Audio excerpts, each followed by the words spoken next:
holes that lead to hell itself, lost cities, giants. These are 5 excavations where mysterious and terrifying things were found. Number 5. Strange mysteries of a lost tomb in Egypt. Located on the west bank of the Nile River of Egypt, just opposite of the city of Luxor, it's a dusty valley called the Valley of the Kings, also referred to as the Valley of the Gates of the Kings. While at first glance it may seem to be merely a stretch of arid desolation, it is home to a great necropolis of ancient tombs that serve as the burial sites for numerous pharaohs and nobles between the 16th to 11th century BC, the most famous being the tomb of King Tutankhamun. The Valley of the Kings contains 64 known tombs and chambers of various shapes and sizes, but one of the most recently found tombs has proven to be quite puzzling. In 2005, a team of U.S. archaeologists from the University of Memphis, led by Dr. Odo Shaden, decided to excavate the ruins of 19th dynasty workmen's huts at the entrance to a tomb called KV-10. While digging under the hot desert sun, they quite by accident discovered a previously unknown vertical shaft that they had somehow missed. The team was able to follow the shaft 5 meters down into the earth to a massive door made of stone blocks, which at the time seemed to have never been opened. It was truly exciting at the time, as this was the first new tomb found in the valley since the historic discovery of the tomb of Tutankhamun in 1922. So when the door was opened, the team found something unbelievable. 28 enormous storage jars with clay seal impressions and 7 coffins, one of them seeming to be child-sized. Some of these mysterious coffins had yellow funerary masks upon them, while others had black funerary masks, as well as some inscriptions, including the name used by Tutankhamun's wife, Ankhesenamun. Indeed, this, plus the architectural style and bits of text found, suggested that the chamber was contemporary with the time of Tutankhamun. However, when the coffins were opened, they were found to not contain any human bodies at all. Instead, they held within them an eclectic mix of mummification gear, including natron, wood, pieces of broken pottery, small animal bones, pieces of twine rope, and papyrus. There was a deliberate purpose to all of this. But what?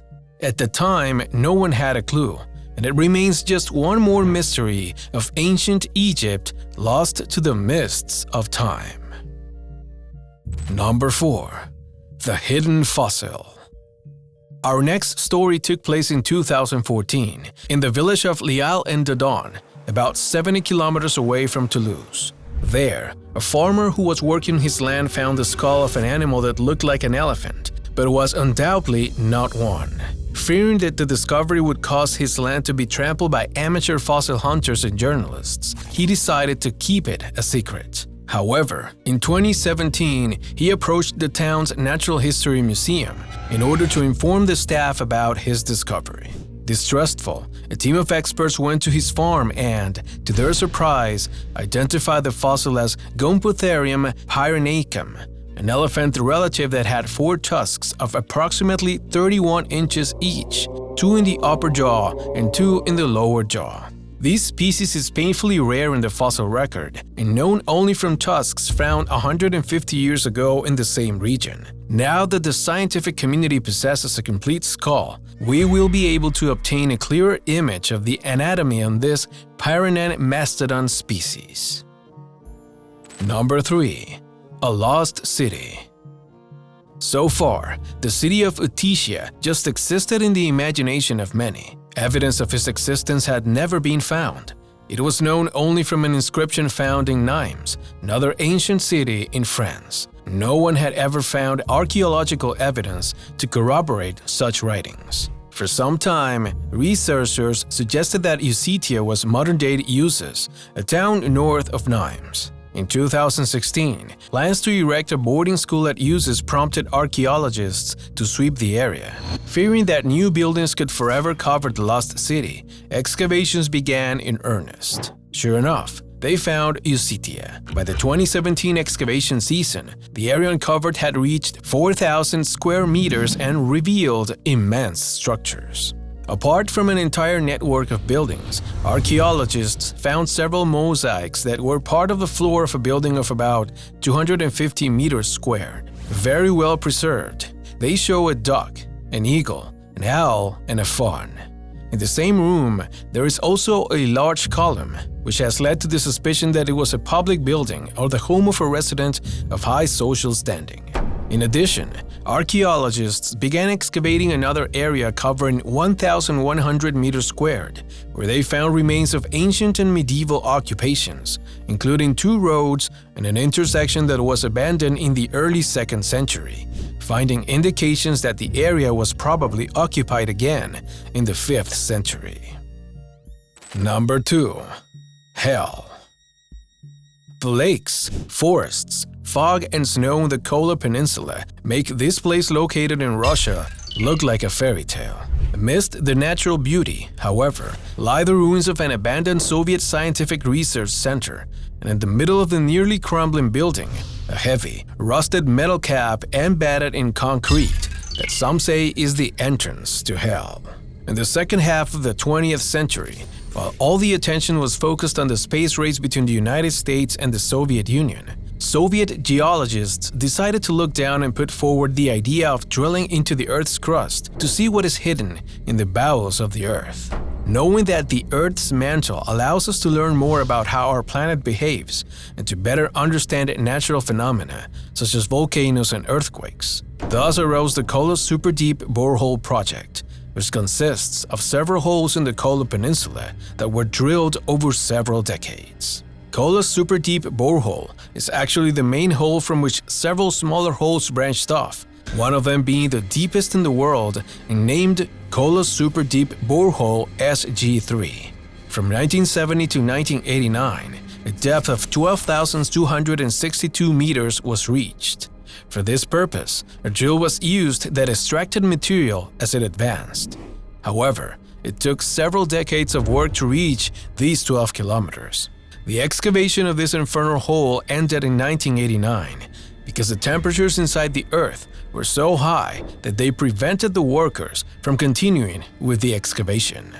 These 12 kilometers deep were about 1/3 of the Earth's crust, and with it, many geological advances have been achieved thanks to the study made on the Baltic Shield, the name given to the crust of the Earth in that area. It allowed a better understanding of the physical and chemical composition of the crust, as well as the possibility of creating better tools to study the planet geologically. Number 1. The Mysterious Giants of Castle Now. A pervasive feature of the myths and legends of many cultures all over the world is that of giants walking among us. Here we have colossal beings roaming the land to tower over all in their path, and it is all very intriguing and awe-inspiring. Yet, these stories have often been taken to be more than mere legend. Peppered throughout history, there have been those instances of actual remains of these hulking beasts being found. And one of the most curious at the time, a skeleton of a giant, was allegedly found in France, which then made its way into scientific journals and could have constituted real evidence that these creatures were more than myth. In the winter of 1890, the French anthropologist Georges Vacher-le-Lapouche was at Castelnau-le-Lay, a commune in the Occitanie region of southern France near the city of Montpellier, for the purpose of studying its ancient Bronze Age burial tumults. Lapouche uncovered a large number of human remains there, but among the normal-sized human remains were those from an individual who would have towered over others at the time.